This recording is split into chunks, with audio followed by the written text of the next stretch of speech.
Ya estamos de regreso aquí en Ángulos y a propósito del mes de la diversidad, durante este mes les estaremos presentando varios temas que tienen que ver con la homosexualidad, con el lesbianismo, con cómo se ha vivido esta serie de asuntos sociales en México y cómo se viven actualmente. Pero quisimos iniciar por la historia, por eso estamos platicando con Jaime Cobian. Ya nos platicaba que hay registros de la participación de homosexuales en la independencia y de que la mayoría de los que participaban, aunque fueran reos y fueran liberados en estas guerras, pues eran exonerados de sus penas, pero los homosexuales no, los sodomitas no. ¿Cómo ves estos datos, Germán? Interesante, porque a veces tenemos el prejuicio de que la progresiva expansión de las libertades en la sociedad es un proceso, digamos, creciente desde prácticamente la fundación de una civilización hasta la fecha. Asumimos eso a veces, que hace 100 años había menos libertades que ahora, hace 200 menos que ahora y menos que hace 100 años, y hace 300 y así nos vamos, y pareciera que hacia atrás menos libertades, hacia adelante más libertades, y eso es muy cuestionable. Es decir, los patrones morales, los juicios morales, las disputas culturales, ideológicas de una sociedad, pues son muy dinámicas a lo largo del tiempo. Recientemente vi una película ahorita, Gatsby, en el cine, y me llama mucho la atención como los 20s fue una época de muchísima liberación, en términos musicales, en términos sexuales, en términos de convivencia, de opciones de vida, y probablemente la posguerra también lo fue, pero en alguna parte intermedia, quizá los 30, los 40 no lo fue. Entonces, es interesante cómo estos dinamismos cambian. Ahorita nos decía Jaime que en el siglo XVIII hay términos que después se dejan de utilizar y, en fin, esto es muy dinámico. Y creo que también es importante destacar cómo la prensa, cómo la literatura nos permite ver los patrones morales de una sociedad y nos permite ver sus juicios, nos permite ver su apertura, su cerrazón. Y creo que también nuestra sociedad hoy, con la apertura que hay para discutir estos temas cada vez mayor, quizá no del 100%, pero sí cada vez mayor, también va demostrando cierta madurez y cierta apertura. Ahorita, por ejemplo, ya se juzga como políticamente incorrecto cuestiones que eran perfectamente válidas en los 50 en Guadalajara. Entonces, este marco de discusión creo que siempre es sano, creo que es democrático y creo que a partir de la discusión de las propuestas como es libre convivencia, como son otras que están ahorita en la Suprema Corte de Justicia relacionadas con el mismo asunto, al final del día la discusión enriquece. Y al final del día también nos corresponde a todos en una sociedad democrática participar en la discusión y llegar a los mejores acuerdos, que insisto, en una democracia deben ser aquellos que promueven más la libertad individual, no otros, ¿no? La libertad individual con todo lo que implique y los derechos fundamentales con todo lo que ello implique. Claro. Y bueno, pues hay que decir también que en en ese péndulo histórico que hay, digamos, pues ahora parece, particularmente las nuevas generaciones, que yo creo que de la mía para abajo, que el asunto de las libertades ya es un asunto inherente, es un asunto prácticamente irrenunciable, que México tiene que, dado, ¿no? Que tiene que seguir México la tendencia del mundo, etcétera, etcétera. Pero apenas hace muy poco tiempo se vivía época de represión en México y en Jalisco. Por eso es muy importante lo que hizo Arturo Mesa y el maestro Jaime Humberto Hermosillo con la película Doña Erlinda y su hijo. Platícanos un poco acerca de esa película y cómo te atreves, porque supongo que fue una cosa muy difícil para ti, atreverte a firmar un papel abiertamente gay y hacer tal vez una de las primeras películas gays en México, allá por 1984. Así es, en efecto, corría el año de 1984, precisamente por estos tiempos de verano, que ya prácticamente estamos en verano.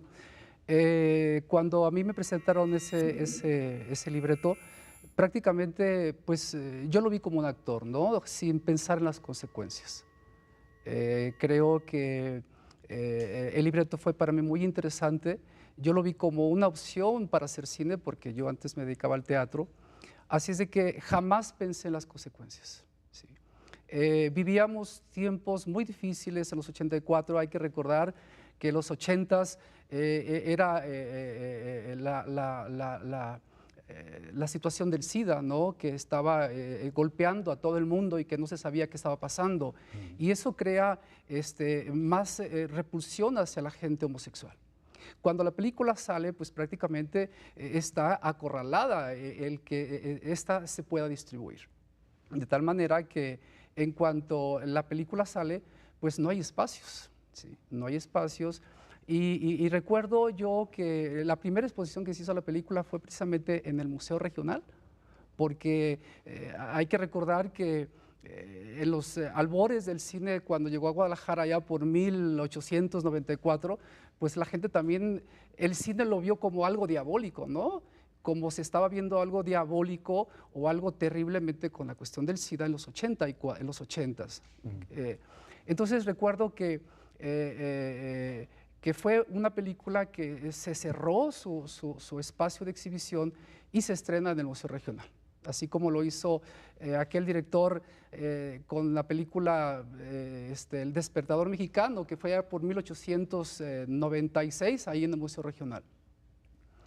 Sale esta película y pues en realidad es acorralada a sus espacios. De tal manera que yo empecé a ver que sí hubo una reacción.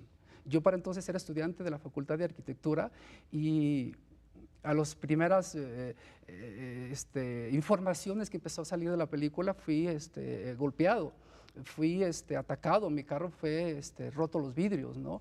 Entonces sí, para mí fue algo que jamás yo me esperaba, ¿no? Yo aquello lo hice como un actor con muchísima ingenuidad que no consulté absolutamente a nadie. Entonces recuerdo que pues tuve que esconderme, ¿no? Entonces renuncié a la Facultad de Arquitectura y me escondí, porque incluso fui yo atacado por mi propia familia, ¿no? Entonces sí, eran tiempos muy difíciles donde pues tenías tú que sobreponerte a aquello, ¿no? Recuerdo las redadas que había en los 80s, ¿no?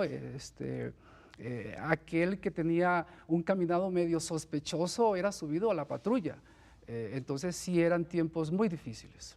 Y los llevaban a la cárcel. Claro, claro. Bueno, de hecho, si me permites, en los años 40, de los 37, 38 hasta los 50, en todos los informes de los presidentes municipales de Guadalajara, el 1 de enero decía cuántos afeminados se habían detenido. Decían, y se detuvieron 40 marihuanos, 30 teporochos, 2 por estrupo y 60 afeminados. Y estos afeminados, juntos con los que detenían en la Ciudad de México y en otras partes del país, se llamaban cuerdas. Los mandaban en cuerda a las Islas Marías y no habían cometido ningún delito, pues el delito era haber sido afeminado. Y los llevaban en cuerda y se morían allá, en las Islas Marías.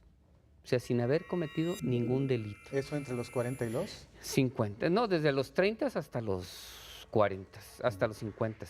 Pero ya en los 60, 70 u 80 la cosa no mejoró mucho aquí en No, mira, Guadalajara. yo veo que los cambios se dieron y la visibilidad se respetó después de un movimiento social. O sea, después de la independencia hubo un poco de apertura, después vino la reforma, hubo más mesura, después yo creo que porque como los homosexuales participaban y las lesbianas participaban en las luchas sociales, se ganaban un espacio. Pero sin embargo después, como te platicaba el otro día, después de la revolución, después en la posrevolución, cuando entra Lázaro Cárdenas, se crea la Comisión de la Salud, a la manera rusa, pues, una comisión de la salud que iba a checar qué servidor público y cuál había sido su papel dentro de la revolución. Y entonces esta comisión de la salud checa a todos los afeminados que estaban trabajando en el gobierno, porque bueno, tuvimos muchos afeminados muy famosos y pues eran tapatíos, ¿no? Que era Jaime Torres Bodet, Roberto Montenegro, Enrique González Martínez, o sea, un montón de gays que trabajaban en la administración pública como Salvador Novio o Javier Villaurrutia, Genaro Estrada, el de la doctrina Estrada. O sea, todos estos gays tenían una posición muy importante. Y como en la revolución se habían peleado con los poetas y escritores de la época que eran muy machistas, entonces decían, no, es que cómo puede existir. Por ejemplo, Enrique González Martínez, que tiene su calle aquí en Guadalajara, le mandaron citar porque su poesía era muy afeminada.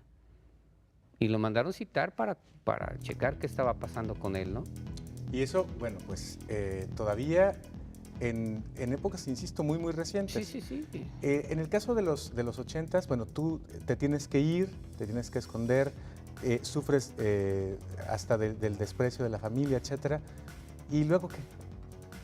¿A dónde te fuiste? ¿Qué hiciste? Me fui a vivir a Los Ángeles, esperé a que todo se tranquilizara y así sucedió. La película, curiosamente, fue siendo acogida en festivales internacionales y eso empezó a abrir la tolerancia de esa película que regresara a México. Entonces la película primeramente se exhibe en festivales internacionales y pues va pasando el tiempo, ya llega a los 90 y la situación se relaja.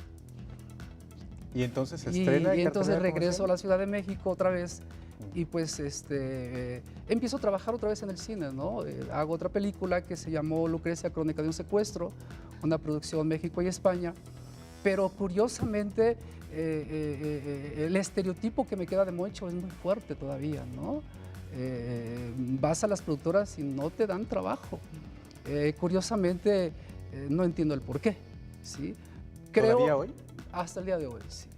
Sí, son los casos que obligaron a Ramón Novaro, gran artista mexicano que triunfó, que trabajó con Greta Garbo y todo esto, que murió asesinado después ahí en Los Ángeles. Son los artistas gays de los años 20 que sí tienen que ir a otro lado, porque aquí ya les andaba Pedro Rubín. Y bueno, en 1925 se estrena una película que se llamaba El Afeminado, así lo pusieron aquí en Guadalajara. Estuvo en el Cuauhtémoc y un montón de cines aquí en Guadalajara y en México, y duró más de 6 meses en cartelera. Imagínate nomás, si ahorita una película dura 3 meses en cartelera, era un Ya, es un escándalo. éxito. En aquellos tiempos la película cambiaban cada mes o cada 15 días y duró 6 meses en cartelera. Por varios años estuvo en la película Afeminado, que nada, digo, si la de Doña Erlinda y su hijo nos da risa, imagínate, aquellas, pues peor, ¿no? Claro. Nada que Bueno, pues ver. vamos a una pausa. Después de la pausa seguiremos platicando acerca de esta película y acerca de los últimos 30 años. Y además, una pregunta provocadora. ¿Benito Juárez era gay o tuvo al menos algún escarceo con alguna persona de su mismo sexo? Eso platicamos después de la pausa, no se vayan.